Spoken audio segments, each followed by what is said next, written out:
మార్కిస్తాను. ఒకటేంటంటే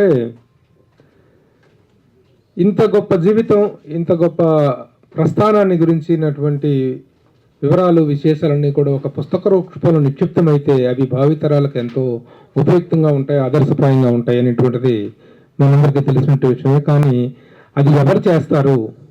ఆయన జీవిత చరిత్రను అక్షరబద్ధం చేసేటువంటి అవకాశం, అదృష్టం ఎవరికి వస్తుంది అంటే అది నన్నే వరించింది. నేనే మురళీమోహన్ గారి జీవితానికి అక్షరరూపం ఇస్తున్నాను. ఈ కార్యక్రమానికి మొన్న శివరాత్రి రోజున కూర్గులో ఎక్కడైతే మురళీమోహన్ గారి చలనచిత్ర జీవితం ప్రారంభమై ఫస్ట్ ఆయన మీద కెమెరా ఆన్ అయిందో అదే కూర్గులో అట్లూరి పూర్ణచంద్రరావు గారి సమక్షంలో ఆ కార్యక్రమానికి శ్రీకారం జరిగింది. అతి త్వరలో నేను ఆ పుస్తకాన్ని ఫినిష్ చేస్తానని చెప్పేసి మీకు మాట ఇస్తున్నాను. By the end of this year.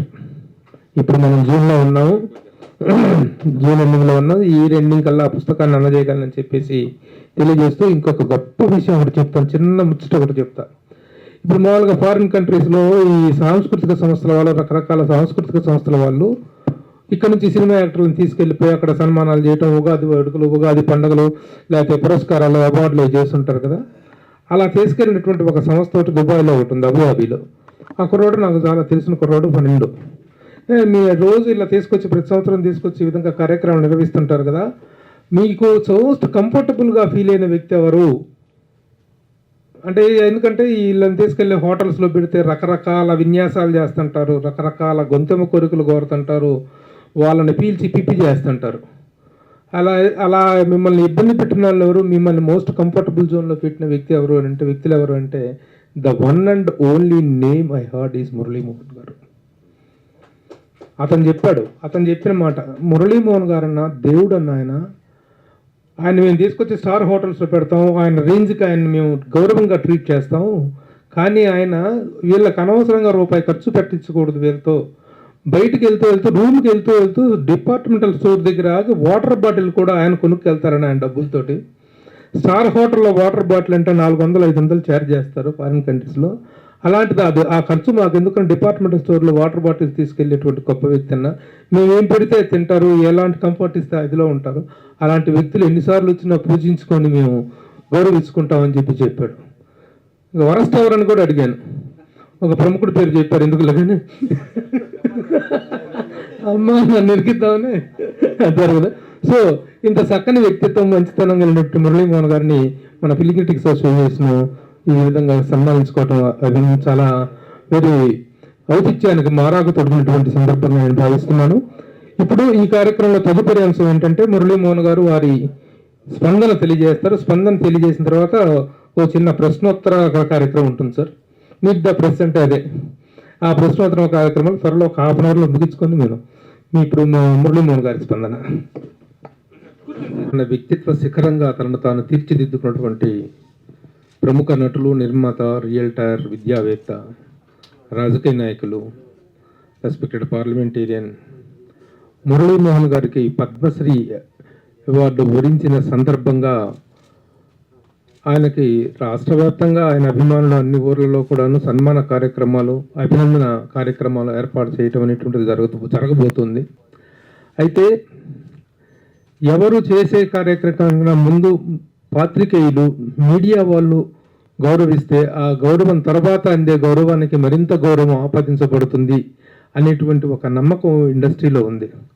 ఒకప్పుడు అక్కినేని నాగేశ్వరరావు గారికి కూడా 60 సంవత్సరాల కెరీర్ పూర్తయినప్పుడు, 70 సంవత్సరాల ఆయనకి రకరకాల సందర్భాల్లో పద్మ విభూషణ్ వచ్చినప్పుడు, అలాంటి సందర్భాల్లో కూడా ఆయన ప్రత్యేకించి చెప్పారు, నాకు ఎవరు సన్మానం చేసినా ముందు పాత్రికేయుల ద్వారా జరిగే సన్మానానికి ఒక విలువ, గౌరవం ఉంటుంది అంటూ మనల్ని పిలిచి మన చేత సన్మానించబడిన తర్వాత ఆయన బయట రాష్ట్ర వ్యాప్తంగా కొన్ని వందల అభిమానుల సంఘాల వాళ్ళు చేసినటువంటి సన్మానాలకు అంగీకరించారు. ఇదే విషయాన్ని మురళీమోహన్ గారికి చెప్పి, సార్ మేము మిమ్మల్ని ఫస్ట్ సత్కరిస్తాము, మిమ్మల్ని అభినందించే కార్యక్రమానికి మీరు దయచేసి అనుమతి ఇవ్వాల్సిందిగా కోరిన వెంటనే ఆయన సరే, మన పాత్రికేయ కుటుంబంతో ఆయనకున్నటువంటి అనుబంధాన్ని గురించి మనం కొత్తగా చెప్పుకోవాల్సిందేమీ లేదు. ఒక కుటుంబ సభ్యుల్లాగానే ప్రతి పాత్రికేయుని కూడా ఆయన ఆప్యాయంగా పలకరిస్తుంటారు. ఆయన జీవితం గురించి, ఆయన యొక్క డిసిప్లైన్డ్ లైఫ్ స్టైల్ గురించి మనం ఎన్నెన్నో విన్నాం, కొత్తగా చెప్పుకోవాల్సినది చరివిత చరణం ఏమవుతుంది, పునరావృత దోషం అంటకుండా ఆయన విశిష్టతను ఔన్నత్యాన్ని చెప్పాలంటే సాధ్యపడదు. అయినా సరే ఆయన జీవితానికి సంబంధించిన కొన్ని ముఖ్యమైనటువంటి సందర్భాలను, సంఘటనలను నేను ఈ సందర్భంగా వివరించదలుచుకున్నాను. ఆయన 1940 జూన్ 24వ తారీఖున చాటపర్రు గ్రామంలో జన్మించారు. ఆ తరువాత సినిమా ఇండస్ట్రీలోకి రాకముందు ఏలూరులో సిఆర్ రెడ్డి కాలేజీలో చదువుతున్నప్పుడు సూపర్ స్టార్ కృష్ణ గారు ఈయన క్లాస్మేట్స్. ఈయనకి ఆల్రెడీ బుద్ధిమంతుడు, మంచివాడు, సౌమ్యుడు అనేటువంటి మార్కులు ఉన్నాయి. పరీక్షల్లో మార్కులు అయితే రాలేదు, కానీ బుద్ధిమంతుడు అనే మార్కులు మాత్రం బాగా సంపాదించుకున్నారు మురళీమోహన్ గారు. అయితే ఈయనంత ఇదిలో ఉండగా ఈయనకంటే అందగాడు, ఈయనకంటే బుద్ధిమంతుడు, ఈయనకంటే సౌమ్యుడు అనేటువంటి వ్యక్తిని కాంపిటేటర్ ఒక ఆయన వచ్చారు. ఆయనే మన సూపర్ స్టార్ కృష్ణ గారు. అంటే సార్కి 40లో పుట్టారు, కృష్ణ గారు 43లో పుట్టారు. ఈయన క్లాస్మేట్స్ ఎలా అయ్యారనే డౌట్ మీకు ఎవరికైనా రావచ్చు. సారు మధ్యలో డింకిలు కొట్టారు చాలా, 8th క్లాస్లో ఒకసారి, 10th క్లాస్లో ఒకసారి. అంటే ఈ ఎక్కడ ఇంత రిమార్క్గా అల్లరి చిల్లరగా తిరగటం కానీ, అల్లరి పనులు చేయటం కానీ, అల్లరి కుర్రలతో తిరగటం ఇట్లాంటి ఏమి లేవు. కానీ ఎందుకో చదువు మాత్రం అవ్వలేదు. ఆయనకి ఎప్పుడు కూడా చిన్నప్పటి నుంచి కూడా ఒక బిజినెస్ మైండ్ సెట్ అనేటువంటిది ఉండేది మురళీమోహన్ గారికి. వాళ్ళ బాబాయిలు కానీ, వాళ్ళ మేనమామలు కానీ వీళ్ళంతా చాలా బిజినెస్ వ్యాపార రంగంలో చాలా స్థిరపడిన తర్వాత వాళ్ళ యొక్క ఇదిని చూసి ఎప్పటికైనా నేను కూడా ఒక బిజినెస్ మ్యాన్ కావాలనేటువంటి ఇదిలోనే ఉండేవారు తప్ప ఆయన ఎప్పుడు చదువులో ఇంకొక చిన్న ఇన్సిడెంట్ కూడా చెప్పచ్చు, చదువు ఎందుకు అబ్బలేదు ఈయనకనేదానికి. ఒకసారి అంట మురళీమోహన్ గారు క్లాస్లో ఉన్నాక మరి హోంవర్క్ చేయలేదనో, లేకపోతే ఎందుకో స్కూల్కి రాలేదనో మాస్టర్ ఏనా ఎందుకు రాలేదనో బయట జలకాయ కొట్టాడు నెత్తి మీద. అంతే, ఆ జల్లకాయ ఇలా కొట్టిన దెబ్బకి ముక్కులో చాలా రక్తం బడబడవ కారిపోయింది. ఆ కారిపోతుంటే అలా వాళ్ళకి ఆ మాస్టర్ కంగారు పడిపోయి ఇంటికి పంపించేశారండి. వాళ్ళ అమ్మగారు ఆ ముక్కు మీద కారిపోతున్న రక్తాన్ని చూసి ఏం జరిగిందంటే కింద పడ్డాడేమనుకుంటే, లేదు లేదు ఇట్లా సారు కొట్టారు అని చెప్పేటప్పటికి నా కొడుకుని ఇంత దెబ్బ కొడతామని చెప్పి ఆ మేడం తీసుకొని స్కూల్కి వచ్చేటప్పటికి ఆ మాస్టర్ వణికిపోతున్నాడు. అమ్మ నేను కావాలని కొట్టలేదమ్మా, ఇట్లంటే ఇంకెప్పుడు కొట్టనమ్మా, ఇంకెప్పుడు చెప్ప. ఆ రోజు నుంచి మాస్టర్ని ఒక దెబ్బ వేయటం కానీ, సార్ మురళీమోహన్ గారు నువ్వు ఎందుకు హోంవర్క్ చేయలేదురా, ఎందుకు స్కూల్కి రాలేదు అని అనడం కూడా లేదు. దాంతో సార్ చదువు అలా అలా అలా అలా సాగిందనమాట. సో ఆ విధంగా స్కూల్ లైఫ్లో కానీ, కాలేజీ లైఫ్లో కానీ చదువు మీద కంటే కూడాను క్యారెక్టర్ కాన్సన్ట్రేట్ చేసినటువంటి వ్యక్తి అయినా.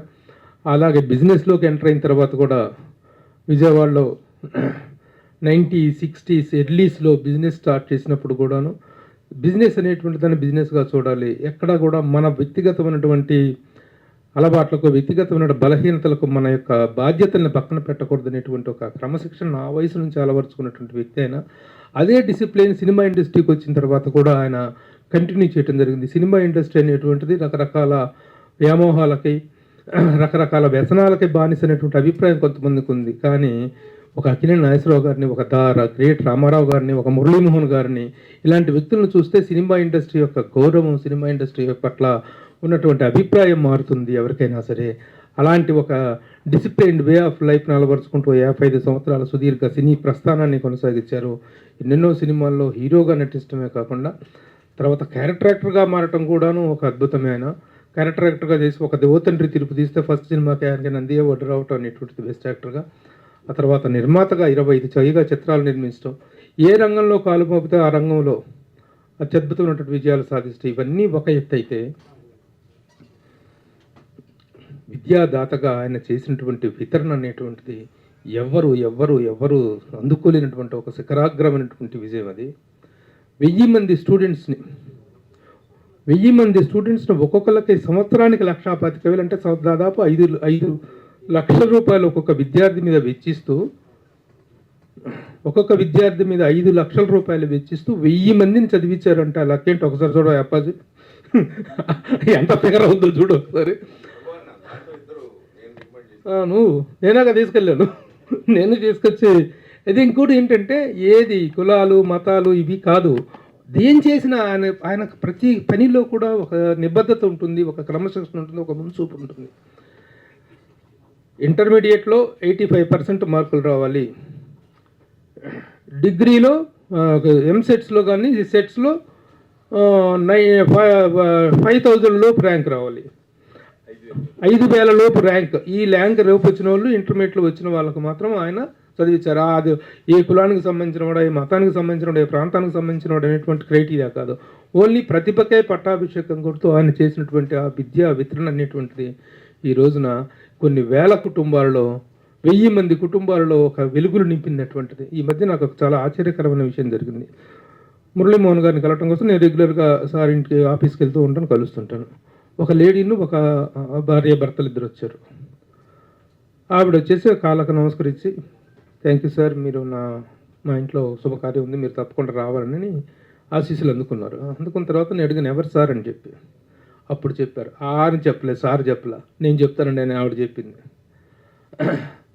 ఆవిడ సారు సహాయంతో చదువుకొని ఉన్నత చదువులు చదివి ఈ రోజున బాంబేలో రిజర్వ్ బ్యాంక్ ఆఫ్ ఇండియా మేనేజర్గా పనిచేస్తుంది ఆవిడ. అలాంటి వాళ్ళు ఎంతోమంది, 1000 కుటుంబాల వాళ్ళు 1000 మంది ఉన్నారు ఆ విధంగా. అలాగే ఎంతోమంది జీవితాల్లో వెలుగులు నింపినటువంటి విద్యాదాత ఆయన. ఎన్ని సత్కార్యాలు చేసినా, ఏమి చేసినా సరే విద్యాదానాన్ని మించినటువంటి గొప్పదానం లేదంటారు. అలాంటి విద్యాదానం యొక్క విలువను తెలిసి ఆయన ఆ కార్యక్రమాన్ని కొనసాగించారు. మళ్ళీ త్వరలోనే, అంటే మధ్యలో దీనికి ఒక బ్రేక్ పడింది. ఈ విద్యా వితరణకు, ఆ సేవా కార్యక్రమానికి ఒక బ్రేక్ ఎందుకు పడిందంటే, చెప్పేస్తున్నాను సార్, నిజాలే చెప్పాలి అంటే ఆయన చెప్పుకోలేనిది కాబట్టి నేను చెప్తున్నా. ఎందుకు పడిందంటే ఆ బ్రేకు, రాజకీయాల్లోకి వెళ్ళాల్సి వచ్చింది. చాలా చాలా బలత్కారమైనటువంటి పరిస్థితుల్లో రాజకీయాల్లోకి వెళ్ళి ఎంపీగా పోటీ చేసి ఒకసారి గెలిచి ఓడిన ఎంపీ అయిన ఫస్ట్ టైం. గెలిచి ఓడిన ఎంపీ అంటే అర్థం ఏంటంటే, రిజల్ట్ అంతా వచ్చి Muralimohan is declared as the MP అన్న తర్వాత కొద్ది క్షణాల్లో రిజల్ట్ మారిపోయింది రకరకాల రాజకీయ కారణాల వల్ల రాజమండ్రి పార్లమెంటరీ నియోజకవర్గంలో. సరే, ఆ పరిణామాలని మనం చూడలేము. అది గెలిచి ఓడిన సందర్భము. తర్వాత ఏ నియోజకవర్గంలో అయితే అతను ఓడిపోయారనుకున్నారో అదే నియోజకవర్గంలో అత్యధిక మెజారిటీతో 1,75,000 మెజారిటీతోటి ఆయన మరలా రాజమండ్రి పార్లమెంటు స్థానానికి ఎన్నికయ్యి, ఆ రాజమండ్రి పార్లమెంటుకి ఆయన 5 సంవత్సరాల కాలంలో చేసినటువంటి సేవలు, ఆయన చేసినటువంటి ఆ ఎంపీ లార్డ్స్ని ఎంత సద్వినియోగం చేశారు. అదే నేను చెప్తున్నా కదా, ఏట్లో వేసినా ఎంచి వేయాలనేటువంటి ఒక గొప్ప క్రమశిక్షణ, ఆర్థిక క్రమశిక్షణ కలిగినటువంటి వ్యక్తి ఆయన. ఆ విధంగా పార్లమెంటేరియన్గా కూడా అద్భుతమైనటువంటి సేవలు అందించారు.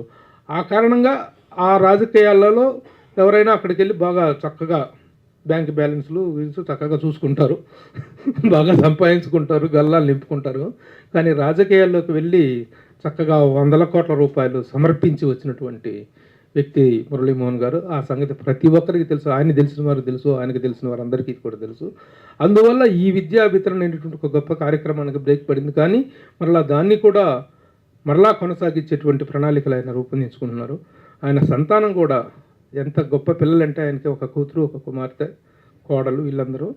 ఆ కుటుంబంలో మేము ఎలా ఆపుకున్నాం, మేము సంపాదించుకుంటాం, మా బతుకు మేము మా ఇది మీద మేము నిలబడతాం, మీరేం చేయదలుచుకున్నారో, ఏ రూపాయిని ఎలా ఖర్చు చేయదలుచుకున్నారో, ఎలా సద్వినియోగం చేయదలుచుకున్నారో చేయండి అని చెప్పినటువంటి గొప్ప సంతానం వాళ్ళు. అలాంటి ఒక వండర్ఫుల్ ఫ్యామిలీ. నిన్ననే ఒక కార్యక్రమం జరిగింది. ఆ కార్యక్రమం ఒక ఆత్మీయ మిత్రులు ఈయనకి పద్మశ్రీ వచ్చిన సందర్భంగా ఏర్పాటు చేశారు. ఆ కార్యక్రమంలోకి నేను వెళ్ళాను, not as a journalist, as a personal friend మీద ఫ్రెండ్ అని అనలేం, కానీ ఆయనకు ఆత్మీయమైన వ్యక్తిగా ఆ కార్యక్రమానికి వెళ్ళడం జరిగింది. ఆ కార్యక్రమానికి వచ్చినటువంటి అతిథులందరిలో కూడా ఒక్కొక్కరు 1,000 కోట్ల రూపాయల అధిపతులు తప్ప సాధారణమైనటువంటి వ్యక్తులు ఎవరు రాలేదు ఆ కార్యక్రమానికి. వాళ్ళందరూ ఈయనకు చేసిన ఘన సన్మానం, వీరికొన్ను పద్మభూషణ్ వరించినటువంటి నూరి దత్తాత్రేయ గారికి, ఇద్దరికి కలిపి ఆ రోజున చేసిన సన్మానం అద్భుతం అనమాట. వాళ్ళ ఆత్మీయ అది అఫిషియల్గా బయటకు వచ్చేటువంటిది కాదు. అంత గొప్పగా వాళ్ళు చూపించినటువంటి ఆదరణ, ఆయన పట్ల చూపించిన అభిమానం, ఒక the king of real estate, the megastar of real estate అని ఆ రియల్ ఎస్టేట్ రంగం వాళ్ళందరూ కలిసి చేసినటువంటి కార్యక్రమం అది. దొడ్డా రవి గారిని ఆయన ఆ కార్యక్రమాన్ని నిర్వహించారు. సో ఈ విధంగా ఎటు చూసిన అభినందనల పరంపరలో ఆనంద ఉత్సాహాల మధ్య ఉన్నటువంటి మురళీమోహన్ గారు 86వ జన్మదినాన్ని, ఇది కూడా ఒక అద్భుతమైన విషయం ఏంటంటే, మొన్న 23వ తారీఖున ఆయనకి పద్మశ్రీ అవార్డును రాష్ట్రపతి చేతుల మీదుగా అందుకున్నారు.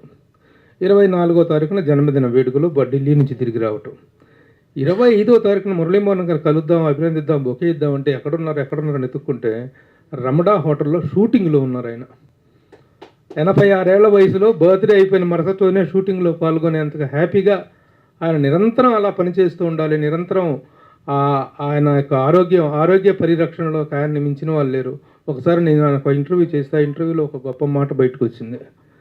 మన నోట్లోకి వెళ్ళే ఆహారం మన ఆరోగ్యాన్ని నిర్దేశిస్తే మన నోట్లోంచి బయటకు వచ్చే మాట మన క్యారెక్టర్ను డిసైడ్ చేస్తుంది అన్నారు. What a word is that, what a sentence is that. ప్రతి ఒక్కళ్ళు పాటించాల్సినటువంటిదే. ఆ విధంగా ఏ కోణంలో చూసుకున్న ఒక అద్భుతమైనటువంటి ఆదర్శవంతమైనటువంటి జీవితాన్ని కలుగుతున్న మురళీమోహన్ గారికి మన ఫిలిం క్రిటిక్స్ అసోసియేషన్ ఈ విధంగా వారిని సత్కరిస్తే ఇది ఘన సన్మానం కాదు, ఇది ఆత్మీయ సత్కారం. ఘన సన్మానాలు అంటే ఏనుగు అంబారీలు, ఊరేగింపులు, వేలాది జనం కాదు. మీడియా అనేటువంటిది మనకి ఇండస్ట్రీకి మధ్య మనం ఒక వారధిలాగా ఉండేటువంటి వ్యక్తుల ప్రేక్షకులకి మధ్య అలాంటి మనం పట్ల గౌరవంతో ఆయన ఈ కార్యక్రమాన్ని ఏర్పాటు చేశారు. అలాగే మురళీమోహన్ గారు ఈ సందర్భంగా మీకు ఒక సమనీయంగా సగర్వంగా ఒక విషయం చెప్తాను. ఇండియాలో ఇన్ని భాషలు, ఇన్ని సినిమా ఇండస్ట్రీలు, ఇన్ని రకాలైనటువంటి ఉన్నాయి. టాలీవుడ్ అని, బాలీవుడ్ అని, కోలీవుడ్, హాలీవుడ్, ఈ రకరకాల వుడ్లు చాలా ఉన్నాయి. కానీ అన్ని వుడ్లో కల్లా టాలీవుడ్ ఈజ్ గ్రేట్ అని మేము ఎలా చెప్పుకోగలం అంటే, we never write anything about your personal lives. మీ వ్యక్తిగత జీవితాలు తొంగి చూసేటువంటి ఒక కుసంస్కారాన్ని మేము ఏ రోజున అలవరుచుకోలేదు. ఏ రోజున వ్యక్తిగతమైనటువంటి విషయాల పట్ల మేము కాన్సన్ట్రేట్ చేయలేదు. నటులుగా మురళీమోహన్ గారికి ఏదైనా పాత్ర సరిగా చేయలేదనుకో, నటించలేదనుకో, సినిమా బాగా తీయలేదనుకో నిర్మోహటంగా రాసి పడేస్తాం, అందులో డౌటే లేదు.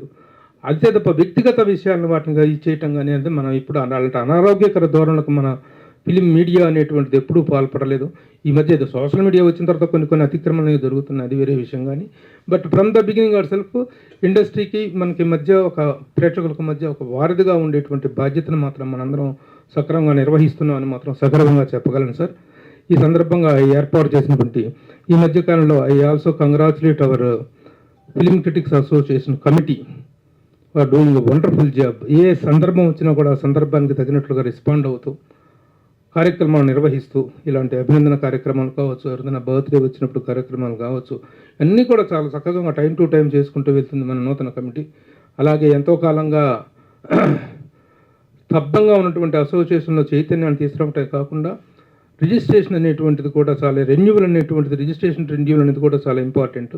ఆ కార్యక్రమాన్ని ఇన్ని సంవత్సరాలుగా పెండింగ్ పడిన 40 సంవత్సరాల పైగా పెండింగ్లో ఉన్నటువంటి ఒక అంశాన్ని ఈ రోజున టేకప్ చేసి ఆ చేసిన దాన్ని ప్రతి ఒక్కళ్ళు కూడా పాల్గొని దాన్ని కూడా మనం అందరం జయప్రదం చేస్తున్నారు. అది నిజంగా అది మామూలు విషయం కాదు. గవర్నమెంట్ ఆఫీసులు చుట్టూ తిరుగుతూ పనులు చేయటం అనేటువంటిది మామూలు విషయం కాదు. ఆ కార్యక్రమాన్ని చాలా సమర్థవంతంగా నిర్వహిస్తున్నటువంటి అధ్యక్షుడు బత్తుల ప్రసాద్, కంగ్రాచులేటివ్ బత్తుల ప్రసాద్ అండ్ సురేష్ కొండేటి, అలాగే భరద్వాజ ట్రెజరర్, మిగతా కార్యవర్గ సభ్యులు అందరూ కూడా ఈ కార్యక్రమాన్ని ఈ విధంగా జయప్రదం చేయడం అనేటువంటిది చాలా అభినందనీయమైనటువంటి విషయం. ఈ కార్యక్రమంలో ముందుగా మనకు అనుమతి ఇచ్చినటువంటి మురళీమోహన్ గారికి మరొకసారి అభినందనలు తెలియజేస్తూ నా రిక్వెస్ట్ బత్తుల ప్రసాద్ అధ్యక్షుడిని మాట్లాడవలసిందిగా కోరుతున్నాను.